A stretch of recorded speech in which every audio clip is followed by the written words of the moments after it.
isso. E não perde essa oportunidade, não. Eu creio que Deus tem uma palavra abençoada para sua vida. Amém? Dá para louvar mais um louvor? Ou como é que tá? Ele tá aí já? A gente consegue ouvir ele, não? Tá ok. Eu tô ouvindo Ele ouve a vocês. gente? Ouve. Pastor Marcos Menezes, boa tarde, querido. Paz do Senhor, tudo bem? Opa, boa tarde, Rogério. A paz do Senhor, graça e paz a todos os presentes, a todos os ouvintes. É uma alegria muito grande estar, mais uma vez, participando aí, fazendo uma parceria, né, com o Projeto ID. Nós que já somos parceiros de uma longa data aí, sobretudo através, né, do Impacto Radical e agora também com o Projeto ID.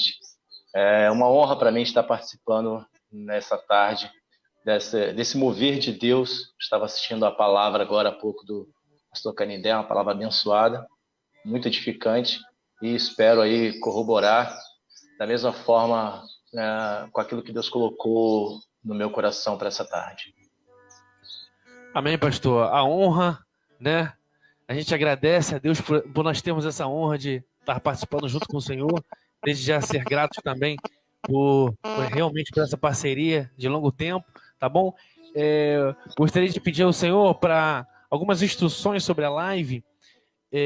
Se o senhor não colocar o celular para carregar, porque dá uma interferenciazinha durante a live, tá? Aí só não colocar para carregar, colocar no fonezinho, tudo ok. Eu tô falando isso que eu não tô te vendo agora. De repente, deixa eu ver. Ah, tá. O amigo aqui tá com fone tudo ok, beleza. Aí cheio de livros, intelectual, um pastor. Brincadeira. Então vamos lá. A gente vai começar aí, pastor, fazer aqui uma breve oração, tá? Desde já. Louvar a Deus por esse momento. Mais uma participação juntos aí do Senhor, junto com o Projeto ID, todos nós aqui, o Senhor e sua família, seja qual evento que for, falou de Jesus, quando nós estamos assim juntos, é agradável demais, amém? É a recíproca verdadeira, tudo que você falou aí sobre nós, tá bom, querido? Vamos estar orando em nome de Jesus? Senhor Deus, Amém. Pai, nesse momento, nós estamos aqui, Senhor, mais uma vez, para participar dessa segunda conferência, nesse segundo dia. Ó Deus, em nome de Jesus, teu filho, teu ungido, Senhor, entrega em tuas mãos. Eu creio que o Senhor já falou profundamente ao coração dele. Senhor, nós cremos, Pai, que essa live não alcançará apenas 10, 20, 50 pessoas, mas eu creio que não terá limites, Senhor, para poder alcançar vidas, alcançar corações, Pai. Não só nessa tarde, mas também ao longo do tempo que ela permanecer, Senhor, aí na internet disponível. Então, Senhor, em nome de Jesus, aonde quer que tiver, Senhor, uma viva alma, alguém, Senhor, aonde estiver, Senhor, ouvindo essa live, seja a tempo, seja fora de tempo, aonde estiver, meu Deus, que venha ser impactados pelo poder do teu nome, ó Deus, que venha ser impactados, que a palavra do Senhor venha, Deus, penetrar entre juntas e medulas, Senhor, lá na divisão da alma, aonde só o teu Espírito Santo pode, Senhor. Ali, Senhor, aonde, Pai, os teus filhos, ó Deus, no seu secreto falam contigo, no seu secreto, Senhor, às vezes ali, Senhor, muitos ainda desacreditados, Senhor, por conta desse momento ao qual estamos vivendo, mas, Senhor, o Senhor vem com palavra de ânimo, com dose de ânimo para nossas vidas, com palavra de vida, palavra de cura, palavra de libertação, eu creio, Pai, para a honra e glória do teu santo nome.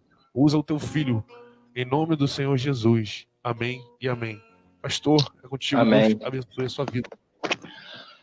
Amém, queridos. Bom, eu fiquei pensando muito sobre o tema proposto e eu fiquei ontem no trabalho, estava trabalhando ontem, né, como eu te falei, e eu, meditando sobre esse tema, eu resolvi me ater justamente a esse versículo, né, essa explanação que Paulo faz, porque é algo muito importante e acho que cabe para o nosso momento, cabe para o nosso tempo.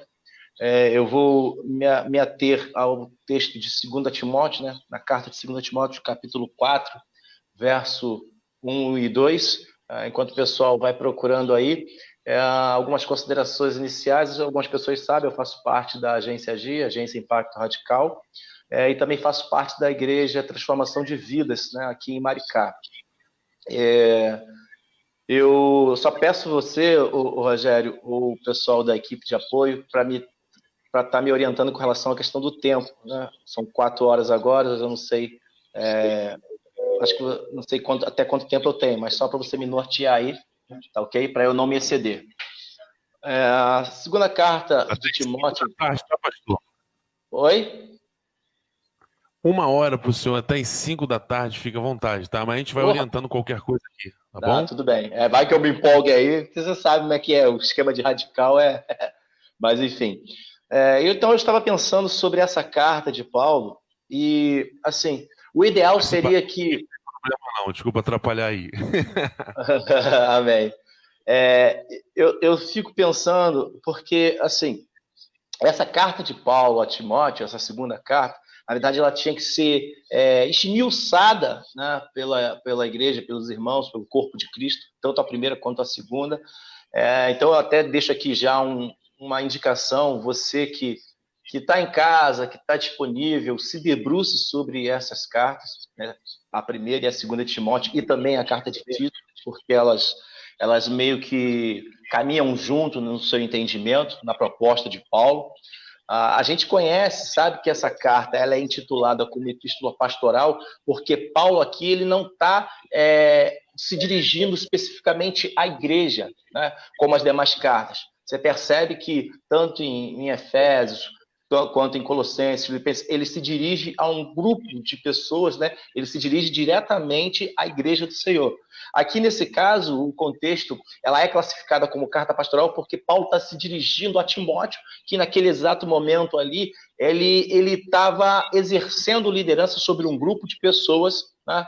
E Paulo está se reportando a ele no sentido de orientá-lo, no sentido de dar diretrizes, no sentido de dar suporte também, mesmo que distante.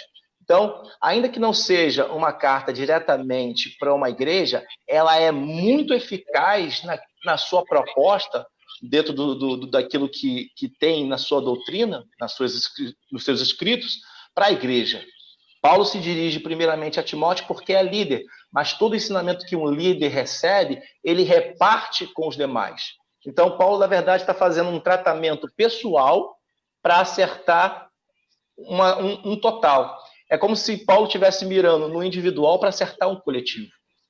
Algumas vezes que eu prego, que eu ministro, eu sempre faço questão de mencionar isso, porque Deus também é assim. Deus ele sempre mira no individual para acertar um coletivo. Você percebe que ao longo das histórias, o pastor Canedé aí, ele muito usado por Deus, trouxe aí ao nosso entendimento alguns personagens bíblicos que foram casos assim, pessoas que foram escolhidas no individual e que Deus, através dessas pessoas, acertou o coletivo, como foi o caso de Isaías, como foi o caso de Jó, como foi bem citado na palavra anterior. É interessante, eu até mencionei aqui para que as pessoas que estão em casa nos assistindo estivessem fazendo uso da Bíblia, porque nós estamos numa conferência, ok? A ideia de conferência é literalmente conferir, é verificar se algo que está sendo feito, que está sendo dito ou apresentado é para nós algo com que nós concordamos ou discordamos. A ideia de conferir é isso. Vou conferir se está batendo, vou conferir se é isso mesmo. Então, a ideia de se acompanhar com o texto bíblico, também, no caso de uma conferência, é você conferir se aquilo que o conferencista está apresentando realmente é plausível, realmente tem lógica de ser apresentada naquele momento. Ok? Então, a ideia aqui de Paulo, inicialmente, é se dirigir a Timóteo, porque a gente entende que Timóteo é esse destinatário, e ele exercia liderança num grupo de pessoas, só que assim, o contexto que essas pessoas estão inseridas é um contexto muito difícil, mas também muito próximo da nossa realidade. Você percebe que apesar de anos de distância, né, mas a ideia do contexto socioeconômico e político da época é muito parecido com o nosso, porque você percebe, o Timóteo está cercado por um grupo, por uma comunidade muito hostil à fé cristã. Ok? A fé cristã ali estava sendo muito retaliada, muito agredida, muito, de uma certa forma, confrontada e até mesmo ameaçada. Era um contexto de de um pleno paganismo que existia naquela época. Quando você estuda história do cristianismo, você percebe isso muito claramente. Quando você estuda a igreja do primeiro século, esse contexto temporal que Paulo está escrevendo essa carta, se dirigindo a Timóteo, é esse contexto. É um paganismo muito ferrenho, uma agressão muito grande à fé cristã, e isso também corroborado com uma sociedade altamente corrupta na sua moral, na sua ética, na sua conduta. Então, assim, de maneira tal que a comunidade em que essa igreja que Timóteo lidera é uma comunidade tão hostil, mas tão hostil, que é difícil manter-se íntegro na fé, é difícil manter a sua conduta de fé cristã. Por isso que Paulo, ele, mesmo preferindo estar presente, ele faz questão de escrever, dada a urgência da situação. E aí ele faz questão de mencionar isso, no começo da carta, no capítulo 1, ele vai citar isso, algumas pessoas que meio que desanimaram na fé, meio que desviaram, perderam o foco. Aqui eu trago a primeira reflexão, nos momentos difíceis que nós estamos vivendo, assim como foi um momento difícil que Timóteo viveu e que Paulo também estava vivendo, nós precisamos ser perseverantes. Nós precisamos, de fato, estar sendo animados uns, né, pelos outros, mas também no sentido de permanecer na fé, porque é o momento mais difícil para a fé cristã. Essa situação que a gente está vivendo na nossa sociedade com relação à questão do coronavírus, você percebe que algumas igrejas estão perdendo a força e, da mesma forma como algumas empresas estão fechando, algumas igrejas também estão fechando. Por quê? Quem mantém a igreja é o povo, os seus membros. Se os membros não conseguem se manter ou se suster, como essas igrejas permanecerão? E algumas pessoas, quando a verdade seja dita, né, quando precisa se fazer cortes orçamentários, digamos assim, alguns cortes providenciais na nossa vida, a gente, infelizmente, olha logo muitas vezes, para a questão da igreja.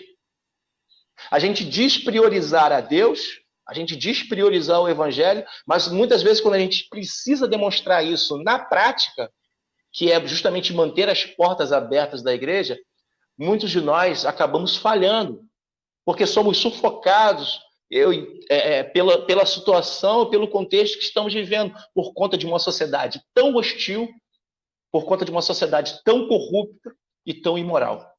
Então perceba que não é discrepante a realidade de Timóteo com a nossa realidade, né? Então o propósito dessa carta de Paulo aqui, né, tanto a primeira quanto a segunda, é encorajar Timóteo, sobretudo motivando e aconselhando ao seu jovem discípulo. A perseverar na fé, a combater, né, o bom combate ali no sentido de enfrentar as falsas doutrinas para se manter a verdadeira doutrina, a verdadeira fé. Então, assim, qual é a dificuldade que Paulo tem aqui? E é a dificuldade que nós temos. A distância.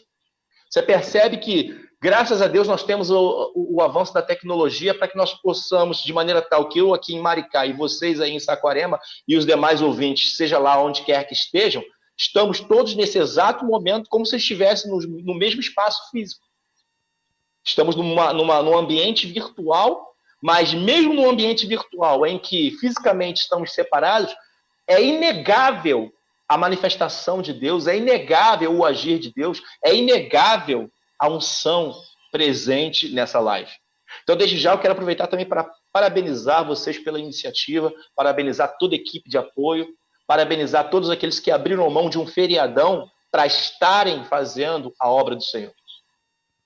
Isso é um motivo de orgulho muito grande para nós, pastores, para nós, líderes, apesar de eu não presidir igreja, mas eu entendo bem como é para nós, pastores, tanto os que presidem igreja, quanto aqueles que são itinerantes, como é de vital importância ter jovens como vocês empenhados na causa do evangelho. Isso dá um up, né, na nossa caminhada, no nosso ministério. Isso dá um fôlego de vida, digamos assim. E Paulo está fazendo isso com Timóteo. Paulo está aconselhando Timóteo, motivando ele a perseverar na fé por conta das ameaças que ele está vivendo. A dificuldade, eu falei agora há pouco, é a distância, mas também o pouco tempo que restava de Paulo, né? Paulo estava, nesse contexto aqui, estava preso mais uma vez, e estava prestes, ele sentia isso no seu íntimo, estava prestes a perder a sua vida. Portanto, ele tinha pouco tempo, o que impedia, na verdade, de fazer um gabinete pastoral, digamos assim, presencial com Timóteo. E a gente precisou, ao longo dos anos, e sobretudo nesse contexto, né, do coronavírus, nós precisamos, foi preciso, na verdade, nós pastores e líderes, a aprendermos a usar esse ambiente virtual para fazer até mesmo gabinetes pastorais de maneira virtual. Estar presente, fervorosamente falando, ainda que fisicamente impedidos. Então, assim, são lições interessantíssimas nessa carta, que se aplica muito ao nosso contexto e, sobretudo, ao contexto em que nós estamos inseridos e vivendo nesse período, né? Nesse momento, não somente em nossa nação, não somente em nossa sociedade, mas por todo o mundo. Então, Paulo, ele começa no versículo 1, eu quero apenas ler os dois versículos, o versículo 1 e o versículo 2. Na minha versão, que é a versão Almeida 21, diz assim, Paulo falando: eu te exorto diante de Deus e de Cristo Jesus, que há de julgar os vivos e os mortos pela sua vida e pelo seu reino. Prega a palavra, insiste a tempo e fora de tempo. Aconselha, repreende e exorta com toda paciência e ensino.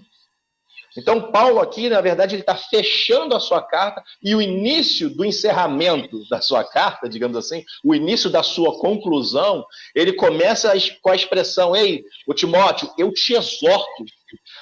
No primeiro momento, talvez algumas pessoas podem olhar para essa palavra aqui, exortar, como algo ruim, como algo pesado. Ih, chamou atenção, eu te cobro, eu te dou bronca, Timóteo. Não, na verdade, o que Paulo está querendo fazer aqui é o seguinte: ei, Timóteo, eu te encorajo diante de Deus e de Cristo. Por que ele está fazendo isso? Por que ele encerra, né, essa carta nesse sentido? Porque, perceba comigo, no capítulo 1, quando ele abre e faz aquela apresentação inicial, no versículo 3 ele diz estar muito grato a Deus, né, por estar servindo, e ele traz a memória ali, né, falando para Timóteo, os feitos da história da família de Timóteo. Então ele abre a carta dando uma injeção de ânimo, perceba isso comigo, ele dá uma injeção de ânimo, né, quando ele diz no versículo 5, recordo-me a fé sincera que há em ti, que primeiro habitou na tua avó, e na tua avó Lóide e na tua mãe Eunice. Eu estou certo que também habita em ti. Então perceba que ele abre a carta, essa segunda carta, encorajando, e ele fecha a carta encorajando. Isso traz uma lição para nós que somos líderes ou que estamos à frente de algum evento, a encorajar aqueles que estão conosco, quer sejam parceiros diretos ou indiretos no ministério, quer sejam subordinados ministeriais, quer sejam ovelhas do rebanho. Nós precisamos aprender a encorajar e, sobretudo, trazer à memória os feitos e a história dessas pessoas. Talvez algumas pessoas poderiam chegar e Timóteo aqui estava sendo fraco, estava fraquejando na fé, estava de mimimi, estava sei lá o quê. Não, alguns desses jargões atuais. Não, na verdade, Timóteo estava numa situação tão difícil, não tinha com quem se aconselhar, e Paulo, percebendo isso, de pronto atendimento, ele oferece esse recurso de encorajamento a Timóteo. Sabe, nós precisamos aprender a também nos encorajar. Nós precisamos aprender a sermos assim, uns para com os outros, dando suporte, né, uns aos outros. Então perceba que Paulo, ele fala isso porque o contexto histórico, como eu citei, no qual todos esses personagens aqui estão inseridos, era um contexto nebuloso, né? Era difícil demais para se professar o evangelho. A prova disso é que no próprio capítulo 1, no verso 15, ele vai falar sobre pessoas que abandonaram a fé. Pessoas que estavam com ele no começo e no meio do caminho desistiram. Você percebe aqui, por exemplo, no versículo 15, ele diz: bem sabes que todos os que estão na Ásia me abandonaram, entre eles Fígelo e Hermógenes. Então, assim, ele faz questão de mencionar o quantitativo, ou seja, todos, e, no meu entendimento, ele cita duas pessoas que, de uma certa forma, talvez fossem pessoas principais, pessoas com quem ele contava, talvez supostos braços direitos que ele tinha ali no ministério na região da Ásia. E aí agora ele faz questão de encorajar Timóteo, porque ele também tem medo de perder Timóteo. E não é vergonha entender esse momento de fraqueza de algumas pessoas que trabalham conosco. Sabe? Talvez algumas pessoas, o Rogério e os demais ouvintes aí, tiveram a oportunidade de estar participando junto com a equipe de apoio que está aí servindo, que está aí talvez até mesmo sendo criticado por alguns, até mesmo sendo hostilizado no sentido, pô, que palhaçada, prêmio feriado fazer isso, não tem mais o que fazer, não. Quer aparecer. Eu sei lá as coisas que você provavelmente ouviu, Rogério, mas eu sei que aquele que te chamou, ele é fiel para cumprir todos os propósitos que ele colocou no teu coração. Porque a Bíblia vai dizer que ele é quem coloca o desejo, ele tanto coloca o desejo, quanto ele faz acontecer, ele faz a realização do desejo. É dele o desejo e o efetuar, o desejo e o realizar. Isso está acontecendo porque foi um desejo de Deus, posto no seu coração, gerado por você no seu coração, mas, sobretudo, alimentado e regado através do Espírito Santo. Então, todos vocês que estão participando dessa live, direto ou indiretamente, todos vocês que estão participando ativamente ou talvez na retaguarda, saibam que Deus escolheu vocês para esse momento. E às vezes a gente precisa fechar os nossos ouvidos e tapar os nossos olhos para algumas circunstâncias. Mas, sobretudo, no momento da dificuldade, a gente também tem que encorajar essas pessoas. Provavelmente, você percebe aqui que essas pessoas abandonaram Paulo, possivelmente também por um contexto de perseguição, paganismo e imoralidade na comunidade. Mas é interessante que Paulo ele faz questão de falar para Timóteo a expressão do seu coração, no verso 16, o Senhor conceda misericórdia à casa de Onesíforo, porque muitas vezes ele me trouxe ânimo e não se envergonhou de eu estar na prisão. Provavelmente algumas pessoas abandonaram Paulo aqui por causa desse contexto. Eu, hein, vou andar com esse cara não vale nada, esse cara rapaz, isso não presta, olha lá, tá preso, tá com algum rolo aí, tá com algum... fez alguma coisa errada aí, agora vai responder. A justiça de Deus está pesando. É um outro entendimento errado com relação à ideia de justiça de Deus. As pessoas acreditam que Deus é um Deus que pesa a mão, quando na verdade esse Deus, nesse momento que nós estamos vivendo, é o Deus que estende a mão para nos recolher. As pessoas trazem uma figura de Deus como um juiz no momento em que Deus está sendo um pai. Corrige, sim, cobra o filho, mas estende a mão para esse filho necessitado. E Paulo está falando justamente isso. Porque nesse caso aqui, no pior momento de vida dele, alguém estendeu a mão. Eu tenho certeza que quando foi idealizado isso, alguns contratempos começaram a acontecer. E aí muitas vezes vem o desejo de desanimar e parar. Mas Deus sempre levanta algumas pessoas como Onesíforo para poder estender a mão e nos dar suporte. A misericórdia de Deus ela não falha. Assim como a misericórdia de Deus não estava falhando para Timóteo naquele exato momento, a misericórdia de Deus não vai falhar para você, pastor, que talvez está vivendo um momento difícil na sua igreja. A misericórdia de Deus não vai faltar para você, ovelha, que talvez está num momento difícil, profissionalmente falando, até mesmo financeiramente falando. A misericórdia de Deus não vai falhar para você, se você não falhar com a sua fidelidade para com Ele. Paulo está sendo leal e fiel a Timóteo, da mesma forma como Timóteo está sendo fiel e leal a ele. Interessante que Paulo aqui ele faz questão de mencionar que ele exorta, ou seja, ele encoraja Timóteo diante de Deus e de Jesus Cristo. Ele traz à memória de Timóteo a quem ele é subordinado, ou seja, quem é que o chamou, quem é que levantou. Ou seja, ele diz para Timóteo, Timóteo, você é diretamente subordinado ao soberano Senhor, ao soberano de Israel, ao Todo-Poderoso. E você também é subordinado ao justo juiz, que é Jesus Cristo. E ele faz questão de mencionar isso, porque quando ele diz aqui, no verso primeiro, que há de julgar os vivos e os mortos, ele está dizendo assim, nada do que está acontecendo nesse contexto, Timóteo, vai escapar dos olhos do justo juiz, no momento em que ele tiver que ser justo juiz. Nada do que está acontecendo no nosso tempo Nada do que está acontecendo nesse momento difícil que nós estamos enfrentando vai passar despercebido.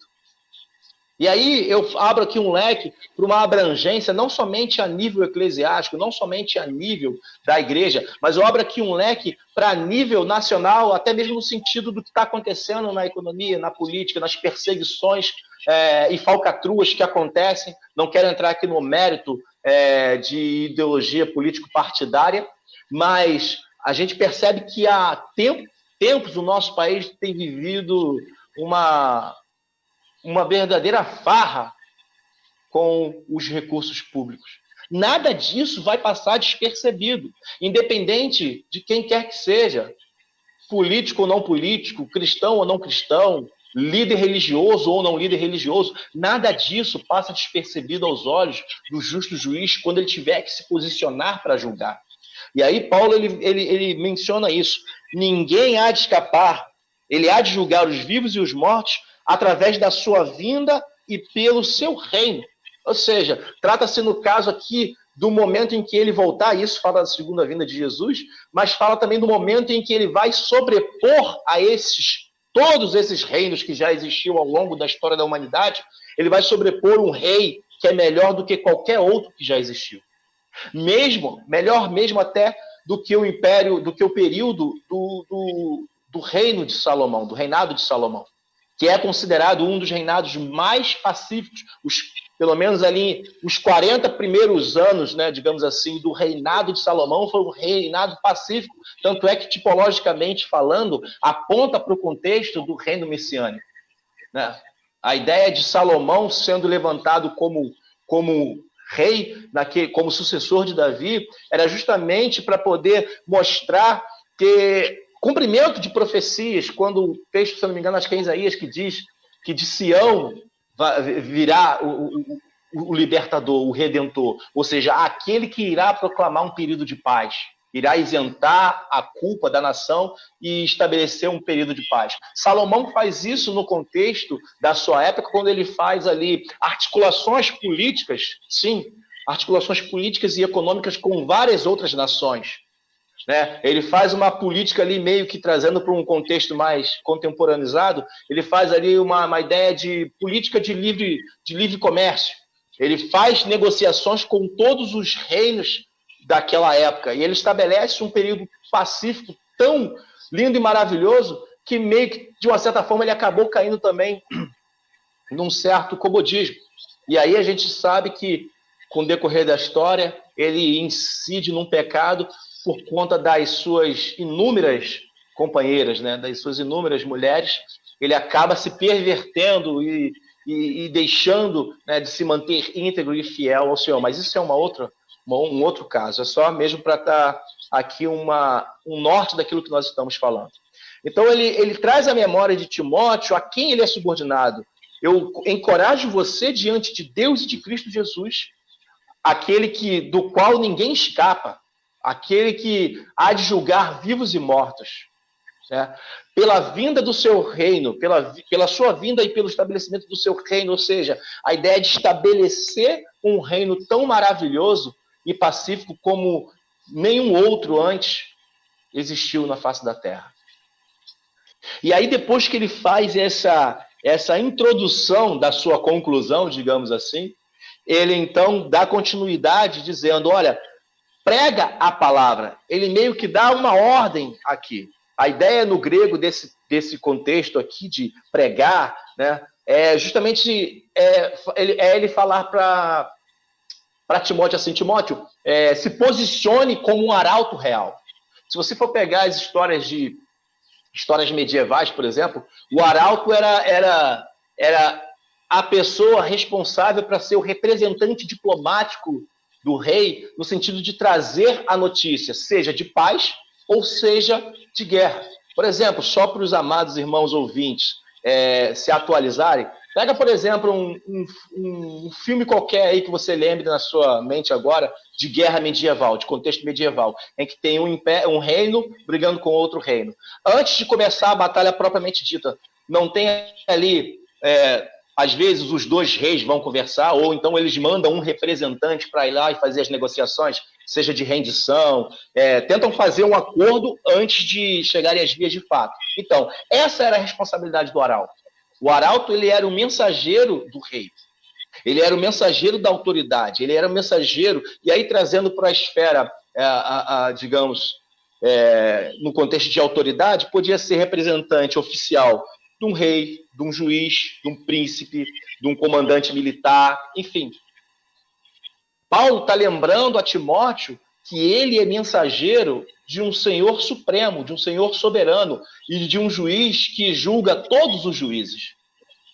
Em outras palavras, ele está dizendo assim, Timóteo, você não é qualquer um. Da mesma forma, aplicando esse texto para o nosso contexto, entenda você que está me ouvindo, você também não é qualquer um. Sobre você pesa essa responsabilidade de um arauto de se posicionar e pregar essa palavra, porque você não é qualquer um. Você é representante de um reino superior.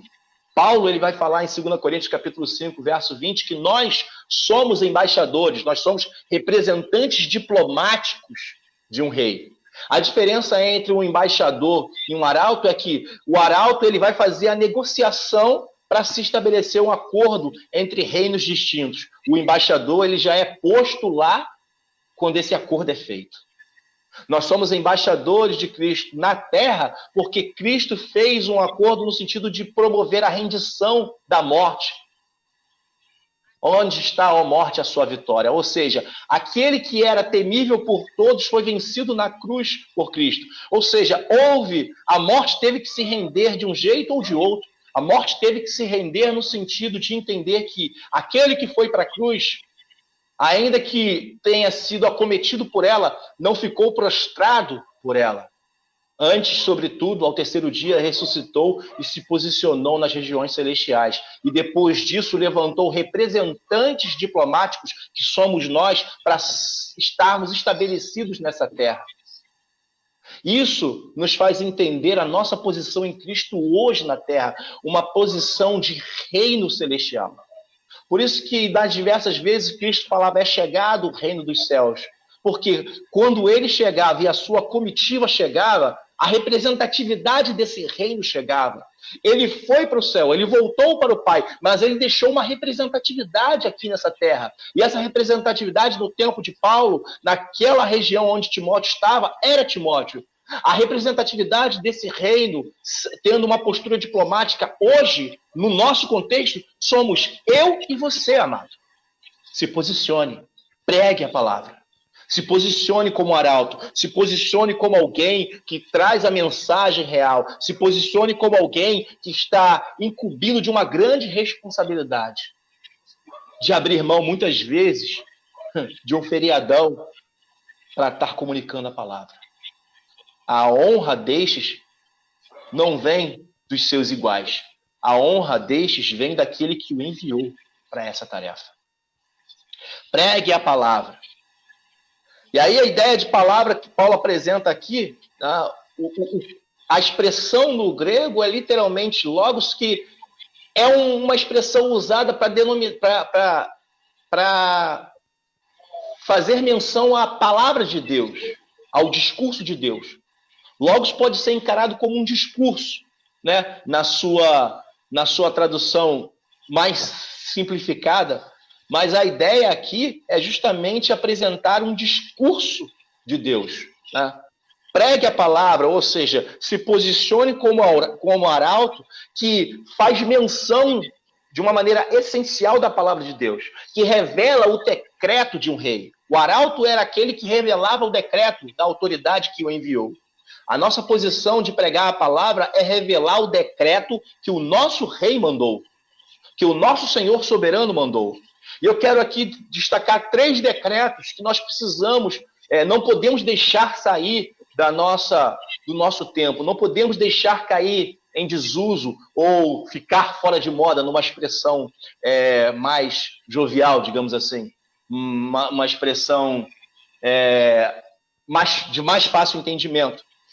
A primeira expressão, o primeiro decreto que a palavra, né, a denotação essencial da palavra de Deus traz para nós é apresentar Cristo como o Redentor.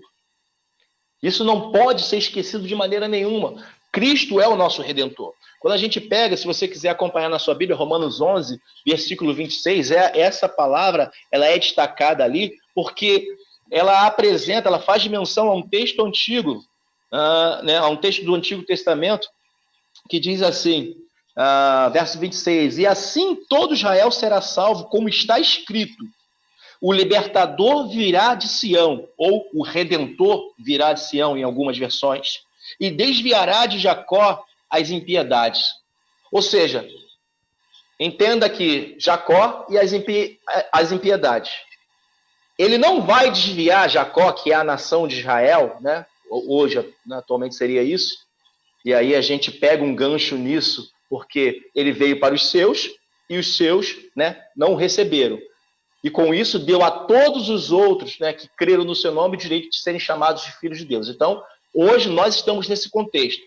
Esse libertador, como diz aqui no verso 11, no versículo 26, entenda que Jacó, né, a expressão da nação de Israel, ou atualmente sendo, né, de uma maneira emprestada hoje, a igreja do Senhor nessa posição, digamos assim, o libertador que há de vir de Israel, ou seja, que se manifestou em Israel, né, que viria de Sião, ele vai desviar dessa nação, ele vai desviar dessa nação todas as impiedades. E não ao contrário, as impiedades estão vindo e, opa, deixa eu tirar aqui meu servo daqui. Não, é ao contrário.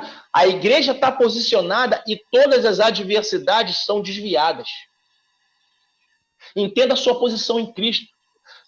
O que Cristo fez na cruz foi te redimir, foi te isentar de culpa para você se posicionar de uma maneira tal que toda a estrutura preparada pelo inferno se desvie de você, e não ao contrário.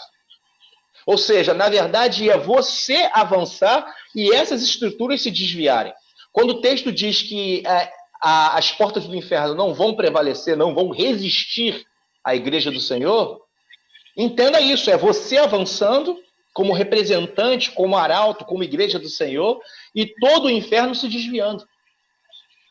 E muitas vezes a gente inverte isso, parece que o diabo e o inferno estão numa crescente, e nós, coitadinho, temos que nos desviar, porque temos que fugir do diabo e da aparência do mal.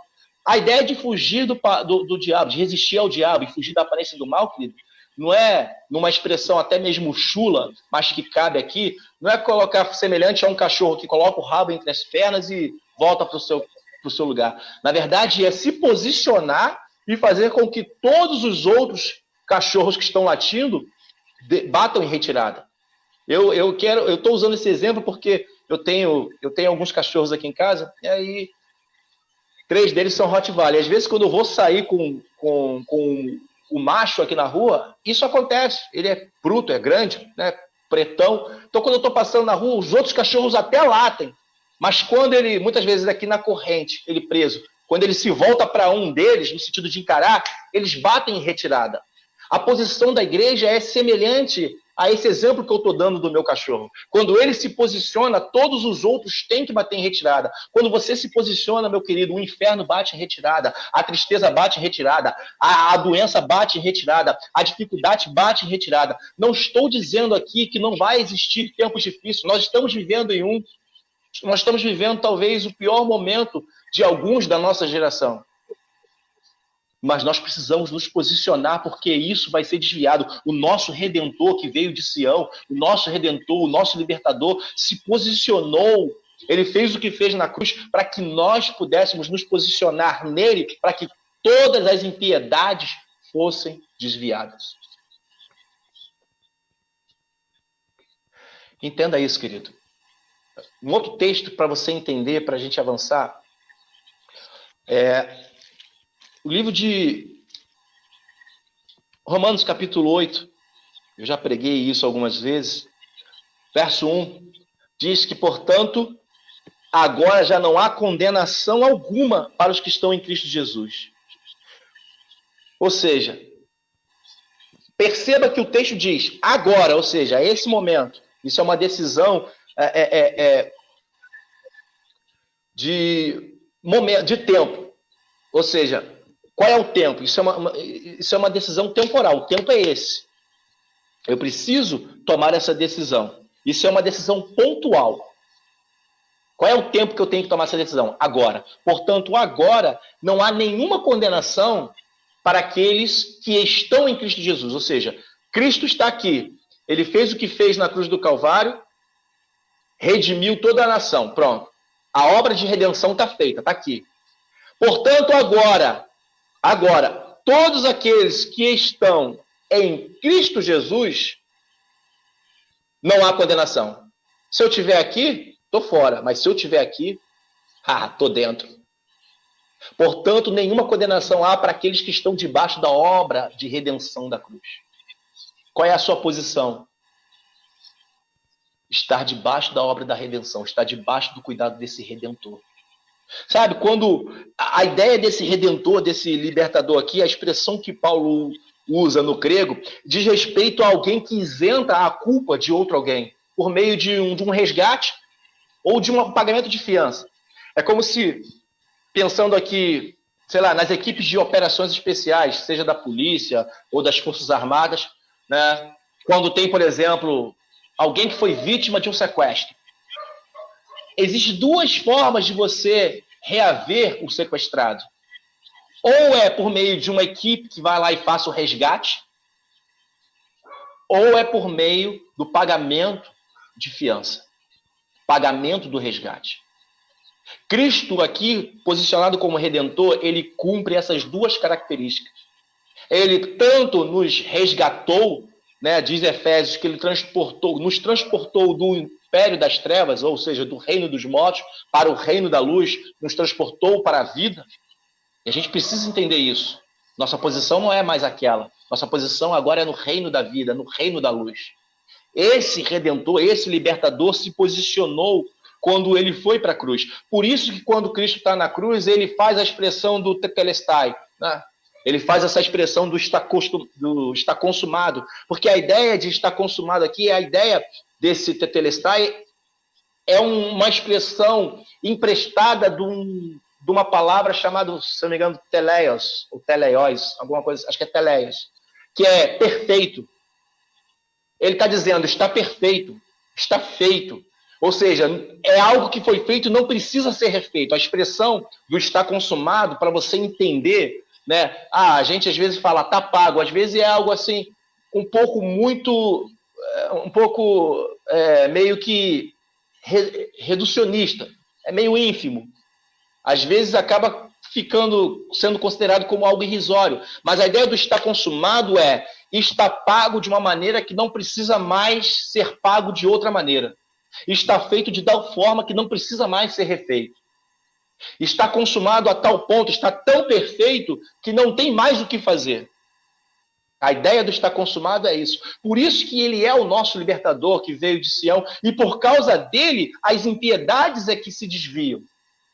As iniquidades é que se desviam. Porque ele se posicionou. Se nós nos posicionarmos nele, querido, não tem como o inferno se levantar contra nós. A segunda coisa que esse decreto, né, de pregar a palavra traz para nós, além de apresentar Cristo como Redentor, como Libertador, é pensar em Cristo como o Salvador, nosso Soter, o nosso, não somente aquele que nos redime da culpa, mas aquele que nos salva de todo e qualquer perigo. Imagine você ter uma segurança 24 horas, 100% eficaz. A ideia desse Salvador aqui, dessa expressão no grego, quando é apresentado, por exemplo, se não me engano, acho que é Lucas capítulo 2, Lucas 2:11. Lucas 2:11, quando vai ser falado quando é anunciado, é feito ali o nascimento de Jesus Cristo, um anjo do Senhor, a partir do verso 9, a partir do verso 10, mas o anjo lhes disse, não temais, porque vos trago boas novas, e boas novas de grande alegria para todo o povo. É que hoje na cidade de Davi vos nasceu o Salvador. Perceba que não foi um Salvador, foi o Salvador, foi o cara. Pensa aí na questão do futebol. Ah, tem muitos artilheiros, mas na tua mente aí, talvez você que joga bola vai pensar, cara, mas tem o cara que é o artilheiro. Pense aí, talvez você conheça muitos profissionais em diversas áreas, sei lá, muitos mecânicos, mas provavelmente você tem o mecânico.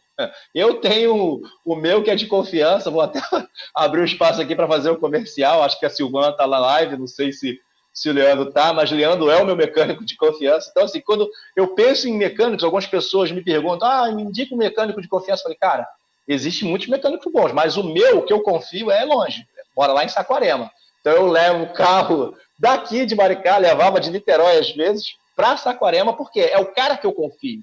É o cara, não é um cara. Cristo aqui está sendo apresentado como o Salvador, ou seja, o único, e não um qualquer.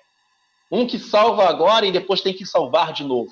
A ideia de Salvador aqui, nesse contexto, era um nome dado para autoridades, né, que era visto como divindades. Por exemplo, o imperador no Japão. O imperador no Japão é visto como um deus, que é o cara que salva toda a nação, que promove benefícios notáveis para toda a nação. Cristo é o nosso Salvador nesse sentido.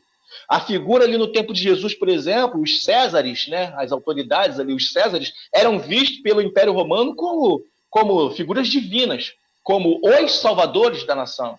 Tanto é que um romano ele se sentia acima de todas as nações, se sentia acima de todos os outros povos. Existia a classe, a nobreza, existia a classe sacerdotal, que nesse contexto ali era considerada, e existiam os romanos. O resto era o resto. Então, ser romano era sinônimo de você, eu sou representante da autoridade divina. O meu Salvador é o César. Entende? Só para você entender aqui a expressão dai a Deus o que é de Deus e a César o que é de César, é porque o contexto da época, muitas pessoas viam o César, né, que a expressão César é um título de nobreza, como se fosse o governador fulano, ou o César Augusto, né? Ele era visto pela população como o salvador da pátria, aquele que não deixava faltar nada para os romanos e que hostilizava todo e qualquer povo que se levantava contra o Império Romano. Então, Cristo aqui, ele precisa ser apresentado por nós como esse Salvador. Ele precisa ser apresentado por nós como esse Salvador que está acima de qualquer outra autoridade. Esse tipo de título era dado, sobretudo, a uma autoridade que, quando num período de extrema corrupção, ela promovia, digamos assim, tirava a população do sufoco. Foi o que Cristo fez por nós. Vivíamos num sufoco armado. Se formos pegar o contexto do Antigo Testamento, teríamos que até hoje estar ali ofertando algum tipo de animal para sermos isentos de culpa. Cristo vem e resolve tudo. Por isso o anjo faz questão de apresentar. Ele é o Salvador. E aí, nesse mesmo versículo, no versículo 11 que nós lemos, né, de Lucas, é que hoje na cidade de Davi vos nasceu o Salvador, que é Cristo o Senhor, que é a terceira coisa que tem que estar no nosso discurso. Tem muita gente que quer Jesus como aquele que vai me isentar de todas as culpas, ou seja, vai zerar os meus agravantes, vai zerar ali a minha conduta. Se outrora eu só tinha notas vermelhas, agora meu boletim vai ficar azul porque ele me redimiu da culpa. Ele me deu uma aprovação imediata, digamos assim. Aí as pessoas querem aceitar Cristo como esse Redentor, até aceitam como Salvador, porque, afinal de contas, ter uma divindade, ter uma autoridade que resolve todos os teus problemas, que te livra de todos os sufocos, ou seja, apagou todas as minhas culpas e me dá suprimento 24 horas por dia, não somente de segurança, mas também de provisões. A ideia do Salvador era essa. Ele fazia provisão para o seu povo, tanto de recursos, né, para se manter, quanto de segurança para a população. Mas esse terceiro aspecto do decreto, esse terceiro aspecto da pregação da palavra, muitas vezes é posto de lado, porque nem todo mundo quer abrir mão das suas prerrogativas para ter Cristo como Senhor. Porque a ideia de Senhor aqui, que o anjo está apresentando no versículo 11, acerca de Jesus, né? Kyrios, era um título que era dado por uma pessoa que era proprietário ou de alguma coisa ou de alguém. Ou seja, eu sou um senhor de terra, eu sou o dono dessas terras todas aqui onde eu moro. Eu sou dono de Maricá. Profetiza! Tô brincando. Mas imagina aí, eu sou o barão de Maricá. Vamos pegar aí um termo antigo. Sou o barão de Maricá. Então, tudo aquilo que tem em Maricá me pertence, tanto de material quanto de pessoal. A ideia do Senhor aqui, apresentada pelo anjo na pessoa de Jesus Cristo, é dizer que Cristo é o Senhor de tudo aquilo que está debaixo dele. Ou seja, sobre ele tem a autoridade e o poder da decisão. Ser senhor de alguma coisa é dizer, eu sou o mestre disso, eu sou o dono disso, eu sou o senhor disso, sou eu que determino, sou eu que decido as coisas com relação a isso aqui. Vou pegar mais um exemplo, né? Eu que cuido dos meus cachorros aqui. Então eu sou senhor deles. Então é eu que digo a hora que eles vão comer, é eu que digo a hora que eles vão passear, é eu que digo quando eles vão brincar, no caso, vão ter um momento de recreação independente do momento que eles têm entre eles. Então eu sou o senhor deles. Da mesma forma, quando Cristo ele se apresenta e se posiciona para ser o nosso Senhor, é assumir a nossa vida de uma tal forma de que não tem como eu me desvencilhar dele. Portanto, querido, não tem como eu querer estar debaixo da graça de Deus, portanto, nenhuma condenação há para aqueles que estão em Cristo Jesus, e ter aqui, estar debaixo de Cristo Jesus, só no aspecto da redenção, no aspecto da salvação, e não no aspecto do senhorio. Se eu estou aqui, eu fui isento por ele, eu fui salvo por ele, e eu sou subordinado a ele. Ele é o meu dono, ele é o meu senhor. É ele quem determina o que eu faço ou deixo de fazer. Isso é ter uma plena rendição. Por isso, ele fecha, ele dá sequência a esse discurso de despedida da sua carta aqui para Timóteo, dizendo, ei, Timóteo, você serve a um Senhor soberano, você serve a um justo juiz, e, sobretudo, você, Timóteo, está posicionado de uma maneira tal, no sentido de ter que pregar e manifestar o decreto desse rei como um arauto que tem autoridade. E, por fim, ele vai encerrar ali, nesse versículo, eu tenho acho que 10 minutos para encerrar, vou dar uma corridinha aqui, ele diz assim, olha, faça isso, Timóteo, né? Pregue a palavra, insiste a tempo e fora de tempo, isso fala de oportunidade, isso fala de tempo oportuno e até mesmo no tempo que não é tão oportuno assim. Pensa em tempo favorável, no tempo que é favorável e até mesmo no tempo que não é tão favorável. Não é você ser um chato, um fanático, é você aproveitar as oportunidades. Há uma frase que eu carrego comigo e eu sempre faço questão de citar. A oportunidade vem quando você menos espera e vai embora quando você mais precisa. E muitas vezes você não faz a pregação do evangelho, não é porque você não tem tempo, é porque muitas vezes você não dá prioridade, é porque você não quer. A oportunidade sempre surge. O tempo favorável, esse momento da live é um tempo favorável. Qual é o tempo que não é tão favorável? Ou seja, qual é o tempo que seria considerado fora de tempo? O momento que eu estou indo para o trabalho, sei lá, em pé no ônibus. O momento que eu estou ali na fila do caixa eletrônico ou do caixa do mercado para pagar as compras e alguém começa a puxar assunto comigo. Isso é um tempo fora de tempo. Paulo está dizendo assim, essa expressão em tempo e fora de tempo é algo considerado na poesia, se eu não me engano, na literatura, como aliteração. É um jogo de palavras para ficar bonitinho de maneira poética, mas com um sentido. Não é simplesmente fazer uma rima igual um cantor faz nas suas composições, ou como um poeta faz na sua composição poética. Na verdade, é mostrar uma mensagem através da licença poética. É dizer assim, ei, o Timóteo, seja qual for o tempo que você tenha, favorável ou não, faça isso. Meu querido, para de dar desculpa dizendo que você vai fazer quando você tiver um tempo. Tempo é uma coisa que Deus nunca te pediu. E é uma coisa que nós não podemos dar para Deus. Porque, primeiro, Deus é um ser onitemporal. Ele está presente em todo espaço de tempo. Antes que houvesse dia, eu já existia. Eu sou o alfa e o ômega, eu sou o princípio e o fim. Ou seja, isso pegando isso a nível temporal, Deus é um ser eterno. Como é que eu vou dar tempo para um ser eterno?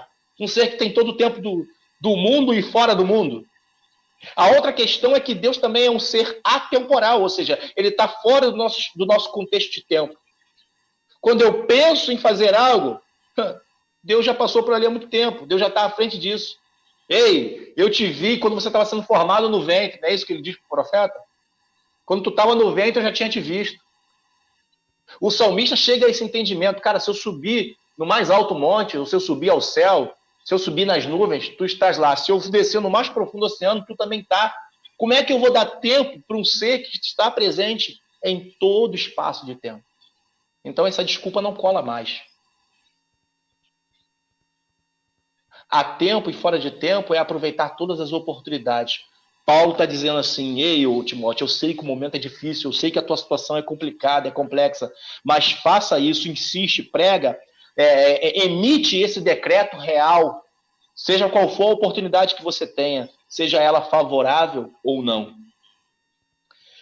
E aí ele encerra esse verso 2 dizendo, olha, aconselha, na minha versão, né, aconselha, repreende e exorta. São 3 características que a gente não pode deixar passar. Porque isso ele está mostrando para Timóteo a responsabilidade que Timóteo tem em corrigir os erros que surgem. Sabe, às vezes a gente vê certas situações erradas no nosso contexto de vida e às vezes a gente faz vista grossa ou deixa passar batido. Mas a gente precisa se posicionar, não para ser um chato de galocha ali a todo tempo, querendo ser o senhor certinho de todas as coisas. Mas a gente tem que se posicionar, sobretudo, quando isso tem a ver com o reino de Deus. Quando isso tem a ver com a igreja do Senhor. Por exemplo, quando eu vejo um irmão meu no deslize, no erro, eu tenho que me posicionar e aconselhá-lo no sentido de corrigir. Esse aconselhar aqui, que Paulo está dizendo para Timóteo, Timóteo, corrige. E, além de corrigir, repreenda, faça o necessário. A ideia de repreensão aqui é chamar a atenção, ou aquilo que Paulo vai apresentar em algumas versões antigas como admoestar, que é aconselhar em amor, corrigir em amor. Geralmente é uma expressão que Paulo orientava os seus subordinados a fazerem para com os mais velhos, para com os mais antigos, né, para com os anciãos. Admoesta como se fosse um pai, admoesta, corrige eles em amor, com carinho, com atenção. Não é você chegar e chutar o balde e bater na mesa e dizer quem manda sou eu e pronto, acabou. Mas é apresentar a falha e já oferecer também a solução. Porque, do contrário, se a gente não fizer isso, a gente vira crítico e não um conselheiro. Conselheiros, por mais que apresentem uma crítica, essa crítica é construtiva e, ao mesmo tempo que ele oferece uma crítica construtiva, ele também oferece suporte para que a correção seja feita. Aconselha, repreende, mas, sobretudo, ele faz questão de mencionar aqui e exorta. Mais uma vez ele usa a expressão exortar no sentido de estimular, de encorajar, de animar, né? De trazer ânimo às pessoas ali. Então você percebe que essa expressão final aqui, tanto em tempo, fora de tempo, mostra também uma manifestação da urgência, o senso de urgência, né, que Timóteo estava vivendo naquele tempo. Isso também mostra para nós o senso de urgência que nós temos de pregar a palavra no nosso tempo. Eu não vou enveredar pelos demais versículos, né, que é onde ele vai apresentar o motivo do porquê ele está dizendo para Timóteo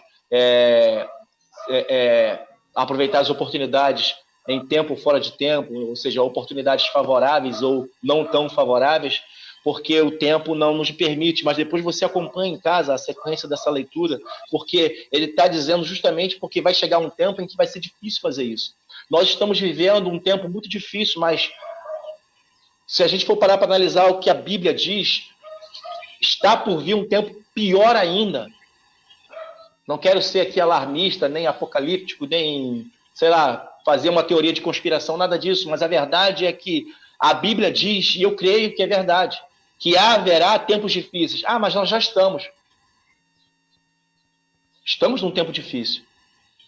mas há de vir um tempo mais difícil ainda, porque isso, de uma certa forma, está preconizado nas Escrituras para que possa ser manifesto a vinda de Jesus e a aparição daquele que há a aparição do anticristo, que há de trazer aquela falsa solução e depois, enfim, você conhece a história, creio que a maioria conhece esse contexto, né, do que é falado ali por Paulo e também por João em Apocalipse. Mas eu quero encerrar trazendo o seu entendimento isso. Aconselhar, repreender e exortar no sentido de encorajar as pessoas ao arrependimento, à perseverança, a dar continuidade a tudo aquilo que foi feito. E ele fecha esse versículo 2 dizendo, fazer isso tudo, né, com toda paciência e ensino.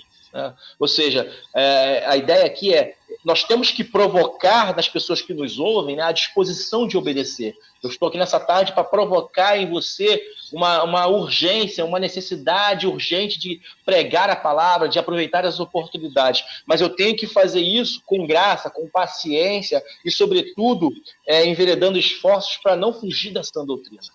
É levar pessoas a Cristo no sentido de ministrar a elas o ensino de acordo com o que a palavra de Deus diz. Eu não posso fazer essas questões de aconselhar, corrigir, exortar, repreender, se eu não tiver paciência para tolerar os erros que vieram e os erros que hão de vir. E eu também não posso fugir do contexto doutrinário de ensinamento que a palavra de Deus nos traz. Então eu quero encerrar minha fala aqui, desejando a vocês que nos ouviram até agora, que aprendam a aproveitar as oportunidades. O ide e pregar o evangelho a toda criatura, numa versão talvez mais contemporaneizada, né? Numa dessas versões novas, provavelmente vai estar ide e pregar o evangelho a todas as pessoas, ou seja, não faça acepção de pessoas. Não pregue para as pessoas somente para as pessoas que você tem afinidade. Pregue para as pessoas que muitas vezes você teria todo o motivo do mundo para hostilizar, até mesmo para não querer olhar nos olhos. Talvez sejam essas as pessoas que mais precisem ouvir de você a palavra do Evangelho. Eu quero encerrar orando, né, agradecendo essa oportunidade e pedindo a Deus para que os frutos surjam, né, a partir dessa live e que Deus possa estar honrando também a todos aqueles que estão envolvidos direto e indiretamente. Feche seus olhos, você que está em casa, você que está aí nos bastidores, junto com o Rogério e a sua equipe, e para que nós possamos estar encerrando esse momento. Nada me separa desse amor, nada vai me tirar de ti.